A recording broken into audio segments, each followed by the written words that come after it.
The House of Representatives Joint Committee on Certificate Racketeering embarked on oversight to some agencies as a step to addressing the issues surrounding certificate racketeering among Nigerian students.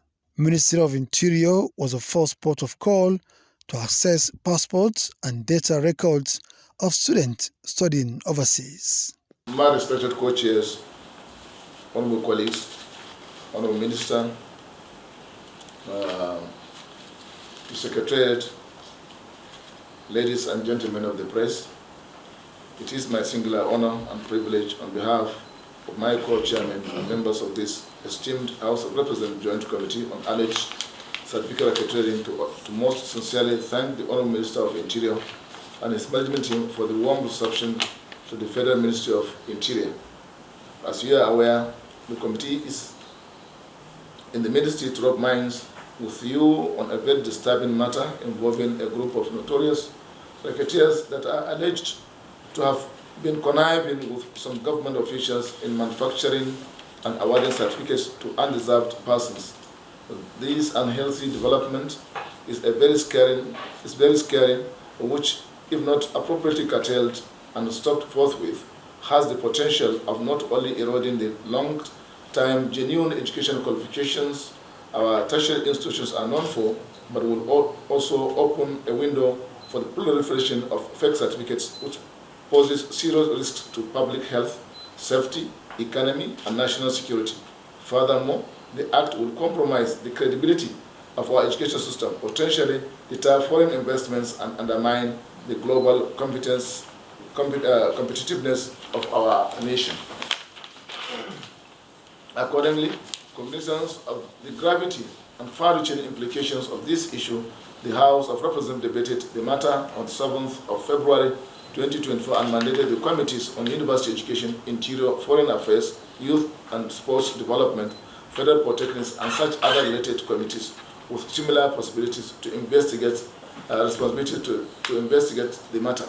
The mandate of this joint committee includes, but not limited to, investigate the scope and depth of certificate racketeering, both locally and internationally, identify the individual institutions and networks involved in these dastardly practices and how same are coined and actualized. Recommend strong legislative action, policy and institutional measures to prevent future occurrence and punish offenders. And therefore, the essence of this interface is to rub minds and identify areas that require legislative intervention and the best way to curb the proliferation of this menace in our institutions and take decisive steps towards protecting integrity of Nigerian education system. This is more so as certain revelations from testimonies made so far during the ongoing investigation hearing require that a more in-depth investigation should be mounted to expose culprits engaged in this kind of illicit activities. Therefore, your inputs and perspectives are invaluable in shaping our approach to address this problem, most especially on the need to introduce sophisticated gadgets to detect intruders, fake or suspicious immigration documents, as well as beef up our porous borders between Nigeria and neighboring countries. Thus, these and other reasons informed our collective resolve to reach out to relevant Mdas to work together and look forward to more insights. In this regard, our support and cooperation in whatever way possible will inform our next steps, including on-the-spot visit to local and foreign institutions in neighboring countries with high presence of Nigerian students to elicit first-hand information.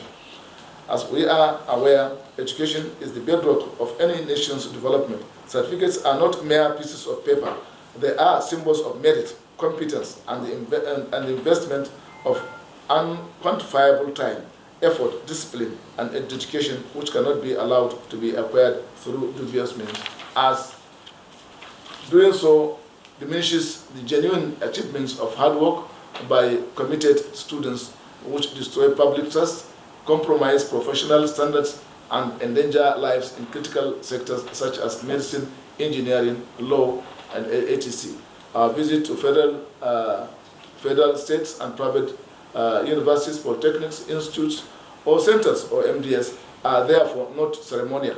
They are deliberate efforts to undertake on-the-spot assessment to verify facts, scrutinize records, assess compliance with regulations, and close loopholes that may enable malfeasance in these areas.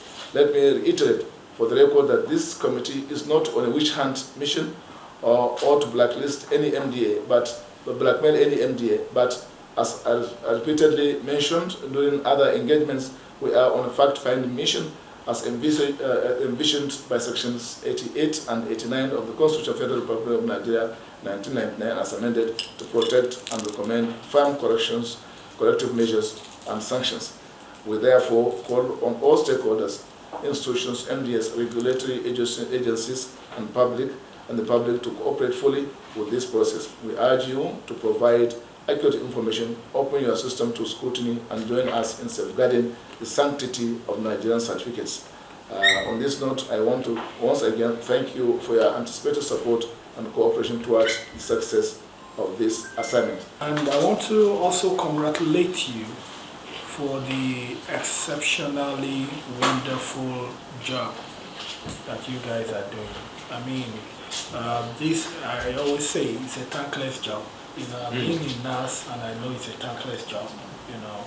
And this particular topic under consideration is an important topic that we can't take for granted, because it has to deal with what the Ministry of Interior is statutorily empowered to look after, which is citizenship and citizens' integrity, as well as our migration management process. But let me say this, of course, I don't like talking about the past, because to me, God gave us our eyes to be in front, so that we can be problem solvers and we can look into the future, rather than the past. I want to assume that this happened before the advent of the renewed hope or agenda of Mr. President. So when we want to define some of these things, I want us to, as much as we know that government is in continuum, but of course you inherit both assets and liabilities. But we must also understand that in the last 2 years, a lot has changed. And that's why there's a lot of kickbacks. I mean, people fighting, you know, against some of these reforms, because if you have reforms and nobody is chastising or antagonizing you, know that you don't have a reform. Because the people that do benefit from rotten systems will always fight when you want to straighten the system, because it's like food off their plates, you know. But leadership is about being courageous, it's about being audacious and being bold to do what we need to do. For me, this is not an isolated case, and we must not just focus on the symptom and forget the root cause, you know, of the problem.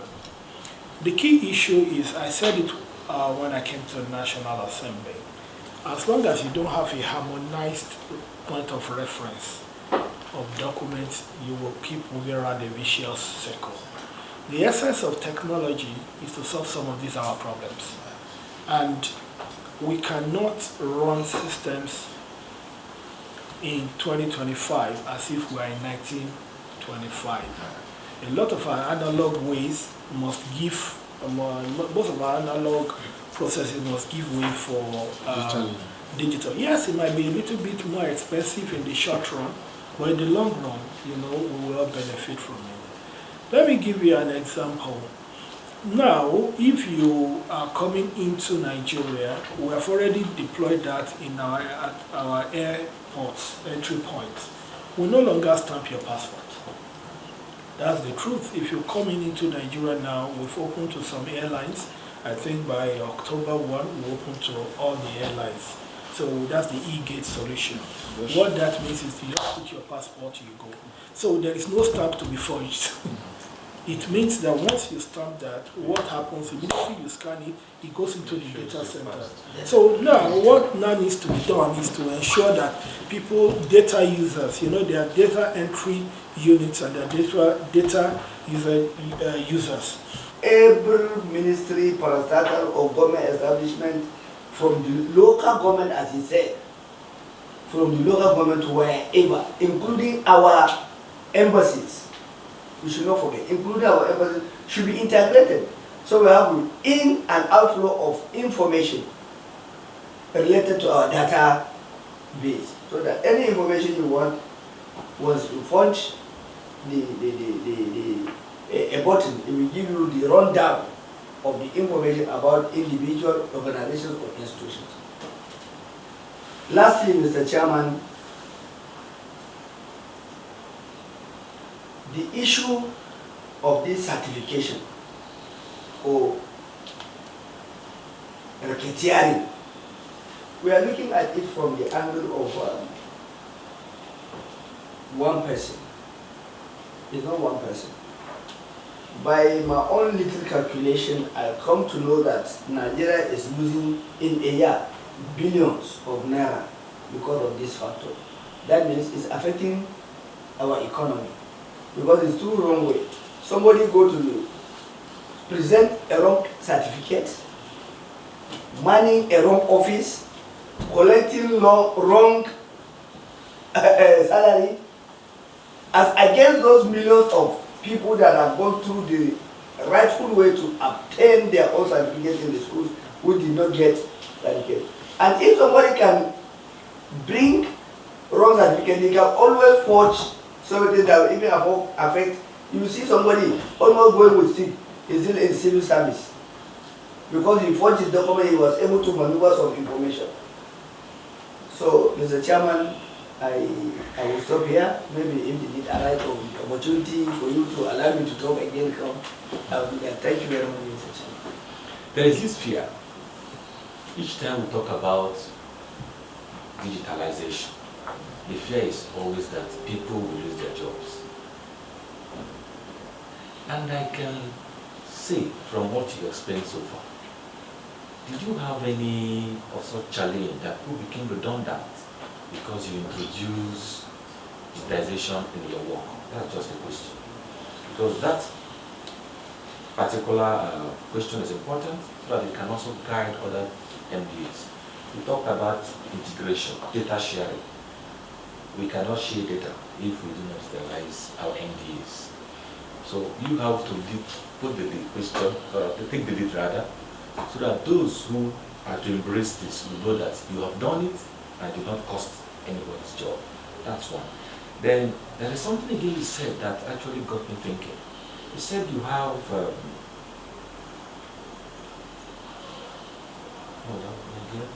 document verification officers. When you mentioned that, what came to my mind was the role of the traditional institution. Of the Traditional institution. traditional rulers.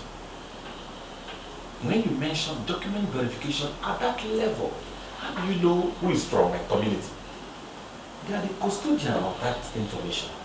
So, yes, you have officers who do this job. You are looking at how to give roles to traditional rulers. I'm also thinking that if there's a way you can tinker around that so you can actually have real data of who these people are because they come from the place. I think that's all for now. I always say we were not elected. President keeps saying that he wasn't elected to make excuses. He was elected to find solutions to problems. And but all these things are well on our page and of course on our social media platform, and we're trying to engage more with regards to that. And of course, like what I said, one of the biggest achievements for me was the unification of our passport regime. It was an embarrassment because imagine two Nigerians getting to see one immigration officer in Heathrow and one is carrying a passport that is different and it's the same country, the kind of perception, it's crazy. But we've been able to sort that, and all over the world now, all over the world, we issue one same type of passport. So we've been able to do that, and at least Nigeria is on that level now. Then on with what my brother said, with regards to yes, no, I can remember what he said. With regards to not going to the immigration office, no. If you're in Nigeria, not yet. because we decided to focus more with the contactless solution. Contactless is not yet available in Nigeria, but it's available all over in diaspora. The reason being that there are still some things we realized in Nigeria that we actually need to sort out. And I'll give you an example. As I always say, as much as we want to clean the system, as much as we want to expedite processing, we must also be mindful of national security. The committee also visited the Nigerian Council of Food Science and Technology, the National Center for Technology Management, and the Nigerian Institute of Science Laboratory Technology, all on the same mission. We are here as an amalgam of about 5 committees to investigate the menace of certificate racketeering.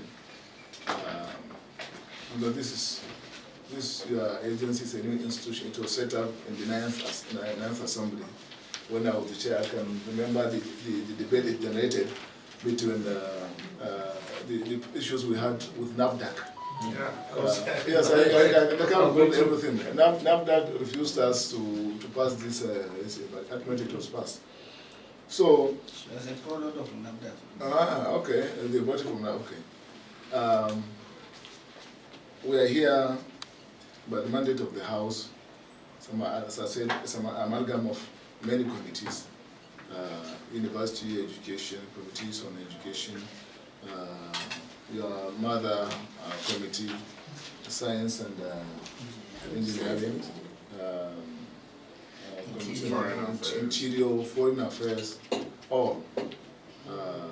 There was this issue that has almost tarnished the image of Nigeria, where people who don't go to school just give money, they will not go anywhere, then certificate will be issued to them. And then, God save us if they are in the area of medicine or engineering or any other area for that matter.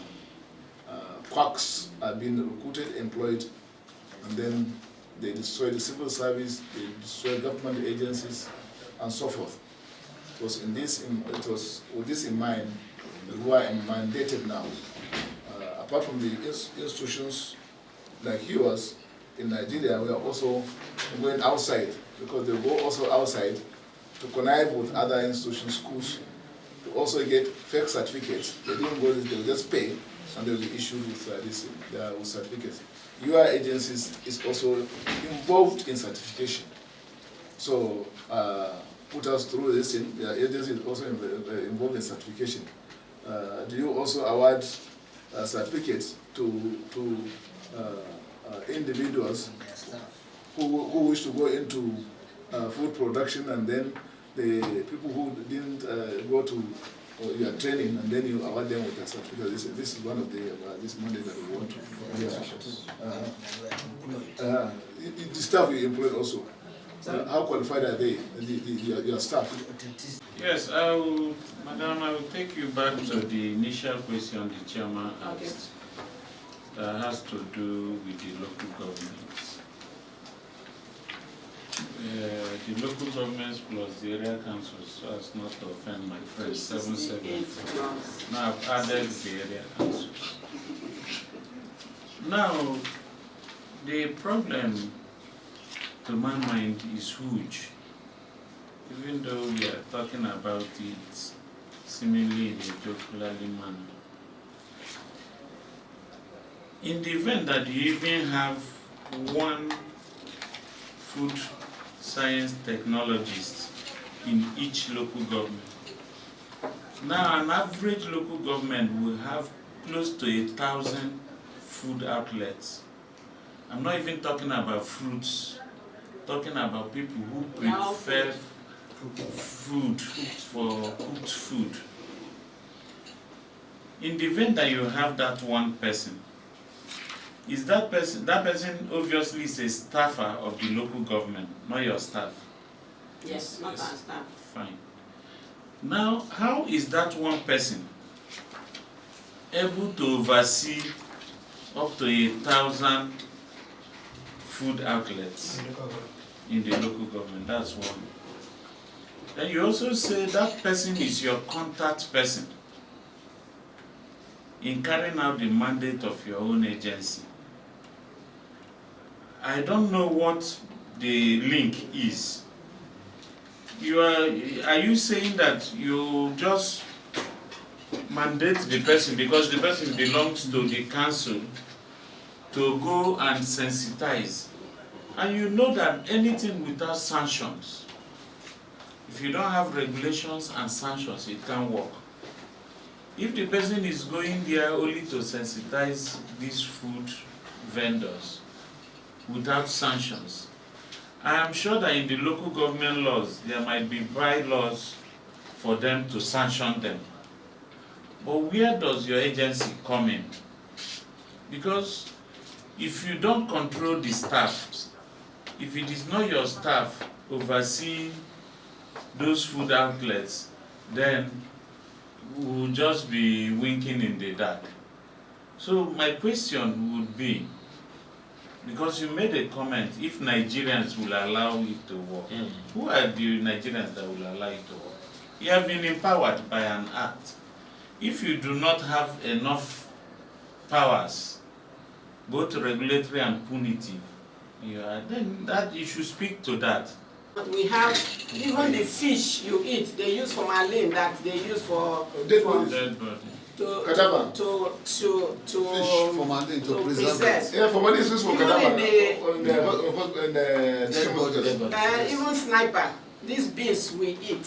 For me, I buy my beans in December, January, and stop. So I don't go to market. Nothing takes me to market to buy beans. The beans they use sniper, and they don't even observe the withholding period. A period where you have put, you are not even supposed to use the sniper. It's a situation where you use preservative. When you take the preservative out, you allow it for about 3 months before you take it to the market to sell. They don't even observe it. I had to, when I thought my beans finished, I went to market. And then right inside they tied up white substances inside and then people are suspecting, that's why people, when they do not know that they emptied in the bins and they don't wash. So many people don't wash, they could just cook. The next thing is back. The next thing is that What is the name of pia? Otapia. What is the scientific name of? I don't know if it's the sniper or another thing, but they are all in the same. They are all in the same family. They are all in the same family. They use it for even that sniper. They use it for the beans. You know. To kill some rodents. Yeah, which is when even the approved insecticide, before you can bring it to the market, you allow it 3 months before. But none of this is just because of we don't have people, credible people to regulate them, and that's why we came up with this. If Nigeria will allow NICFOS to work, we will sanitize the environment so that they can go to the public to sanitize the environment. We have the enabling law to punish those who are even fraudulent. It's there in the Criminal Code Act, section 243 to 245.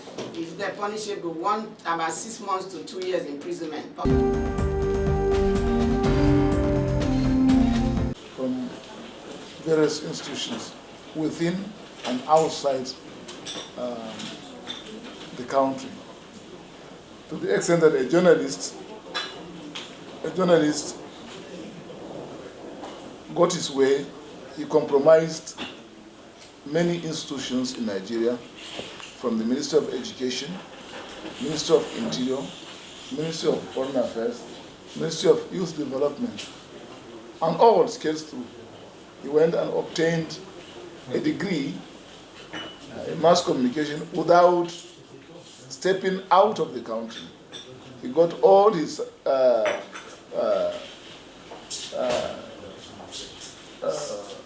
passports stamped, whereas he didn't go anywhere. He got a degree in political science, second class upper division. If I were to recruit him, I can recruit him as a graduate assistant to teach in the university. Because graduate assistants we recruit only 2-1 and first class for graduate assistant. He went to NYSC, even though he had served several years ago. The system could not detect that, could not flag his name. He was enlisted onto the NYSC scheme. In fact, he got his first salary. It was after getting the first salary that he now raised alarm. It was embarrassing. Now, a lot of people have gotten these fake degrees. They have gotten appointments into the civil service and many other agencies of government. So to save the nation from this embarrassment, we were asked to investigate this matter with a view to bring in an end to this very embarrassing situation. So we are here as a joint committee to hear on your own perspective. I've gotten our letter. NACETEM has been involved in this kind of issues, and I would take some time to explain even deeper some of the issues surrounding the issue of certification and its worth in Nigeria, and the challenges of education itself. Interestingly, yesterday I was with someone who just summoned me to a meeting that I wasn't planning to come. He just said he was in town that I should come, and I went there, and this same issue came up. And I'll trace it to the root causes, because we all see a tree and the branches and all of that, but underneath is the root. Sometimes the root is even bigger than what you see in the inflorescence and all of that. I had two incidences that actually happened. There is a staff is being sacked now. There is a staff that actually did a fellowship certificate for a particular member sometimes ago, years back. And of course, the person presented it in the place of work, and the investigation catch up with that person, and they set up a panel, and that staff is about almost 10-15 years ago. The staff was actually sacked. In the same vein, the committee engaged the Minister of Education, Dr. Tunji Alausa, as part of its mandate. Fault-finding investigation targeting an individual. The aim of this investigation is to clear the name of Nigeria, so that members of the International Committee will trust and respect our certificate. This is the main aim of this investigation. Other local issues, yes, let them be, but this is the main aim: to clean the name of the country, in such a way that Nigerian certificates will be respected internationally. This is our aim. Put a big dent, black hole, on the degrees that innocent Nigerians have worked decades to obtain. Because he got that degree within 6 months and then went on to start NYSC. But we've done so quickly. In fact, I get all these letters from people and from Foreign Affairs. We've restored that back. We've acted decisively. All those universities know, even NYSC now, they can't register any person anywhere in the world, even if you went to Harvard, without getting clearance from us. So they'll get that clearance first before they can register them or get letter of exemption. So we've blocked any loophole going forward. But we appreciate and we applaud your additional oversight here to enhance just to the credibility of the education system, of the certificates that have been issued in our country. And one thing that's amiss to me from what she said, which I didn't know, I don't know why Nigerians are going to Togo and Cotonou to study. We have excess capacity here. These are students that could not pass WAEC that are going there. But if you're able to pass WAEC and pass JAM, there are lots of capacities within our institutions that are unfilled. And that's why they go around this, and even people in Togo and Cotonou, almost those universities have gone under now because there are no students there. So we only recognize those 6 or 7 universities now. National Youth Service Corps and that of National Universities Commission interacted with the committee, both as a critical stakeholder. Give us their names and the list of all the institutions that at one time or the other tried to compromise the National Youth Service Corps. Please, this one should be, maybe by tomorrow we should have this list. We decided now to be giving them examination. Yes. When they come, we'll set the exam for them. We have teachers. I came from the class when I was a lecturer. So, we just ask them, okay, just write my life in the university that you attended overseas. Some, my journey from Sokoto or Enugu to Abuja. We put them in a hall here, and they'll start writing.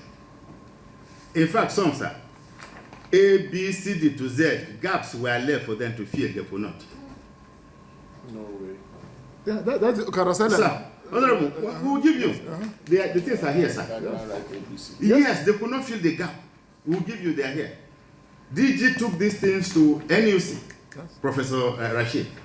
He says, Subhanallah. He put hands on his head. We took these things to Minister of Education. We took them to all over, that people should come and join us. Because attacks were just coming that NYC, you are causing problem. Yours is to mobilize. We say we cannot just do that. Yes, correct. So, Chairman, sir, in the end, we had a number of them that we asked them when they came and we gave them this test and they failed. We defeated them, demobilized them from national service. Yes. Some went to court. We still have a case in court. Let them go. On that, we say go. Go anywhere. When anywhere you go, we are with you and we'll submit our papers. Yes.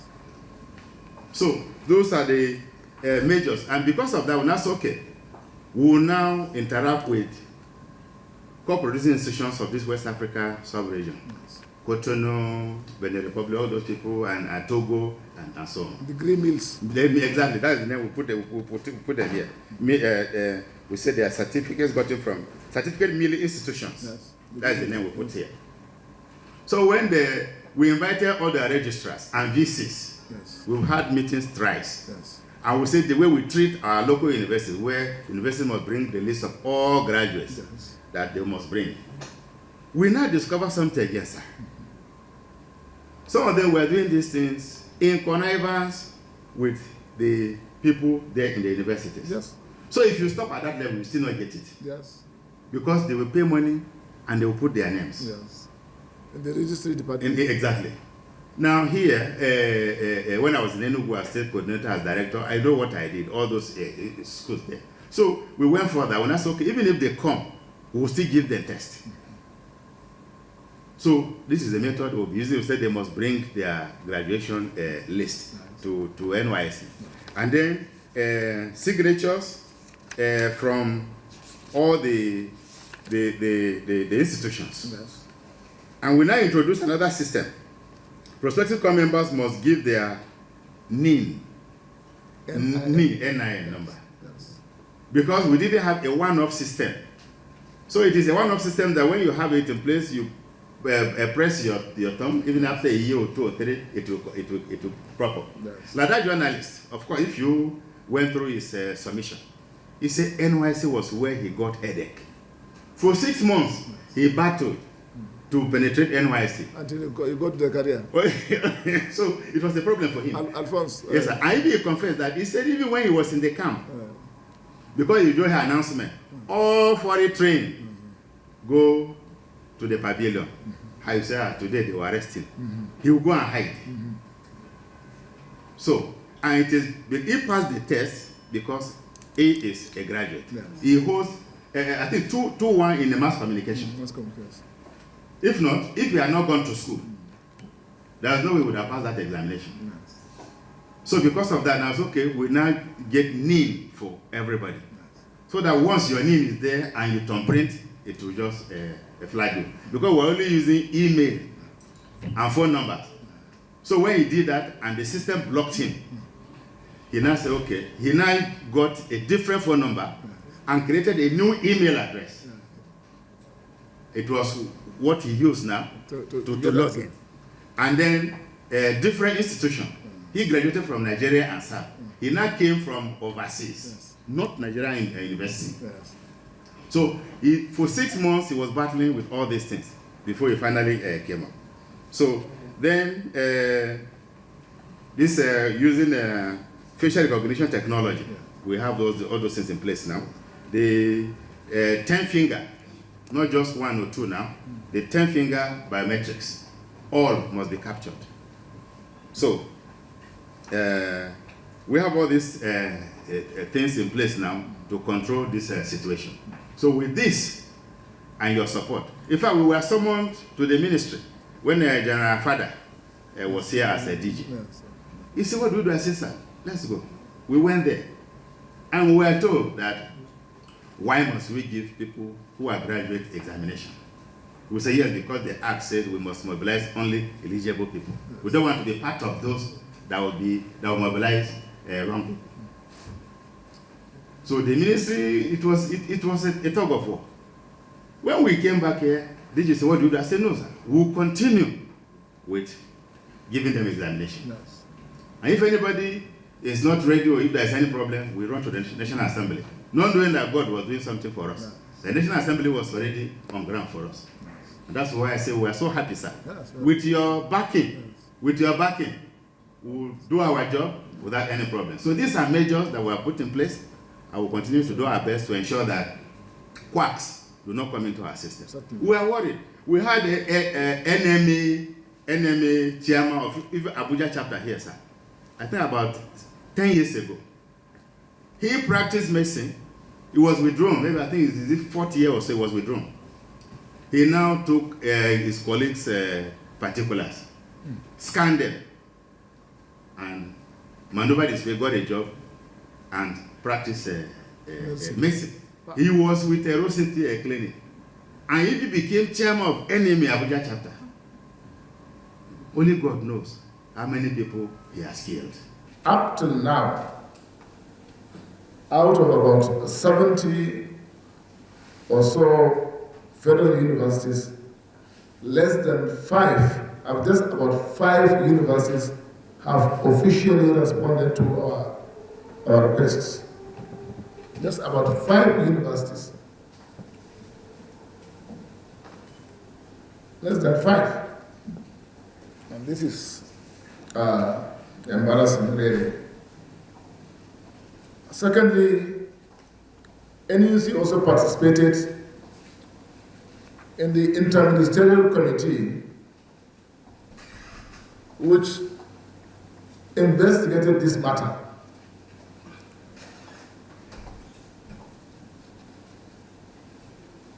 Recommendations were made and submitted to Federal Executive Council, and approval to that effect was given. To our surprise, up now, those recommendations have not been implemented. In fact, the dramatist personnel that facilitated those scandals in the Ministry of Federal Ministry of Education, NYSC, Nigerian Immigration Service, they are still in active service. They are in active service. Nothing has happened.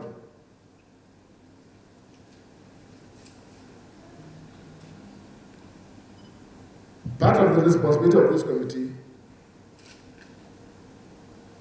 is to sanitize the system in such a way that our certificates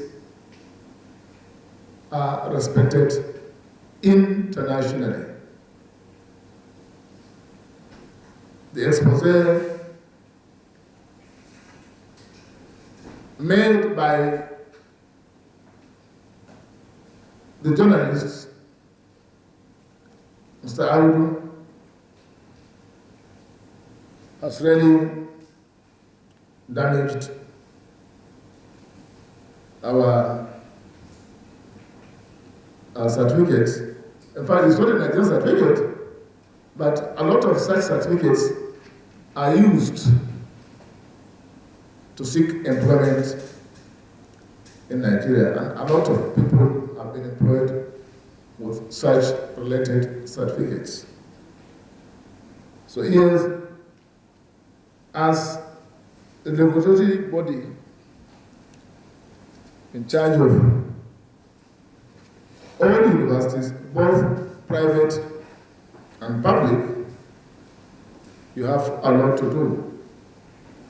There are many universities operating with unaccredited courses. There are many universities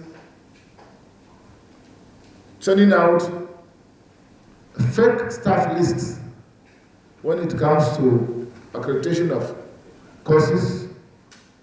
They simply assemble so-called lecturers and professors, and then they disappear immediately. The accreditation team leaves the venue. A lot of malfeasance are going on in our universities. Some are never accredited. In fact, there are a lot of universities that are not approved at all by your agency.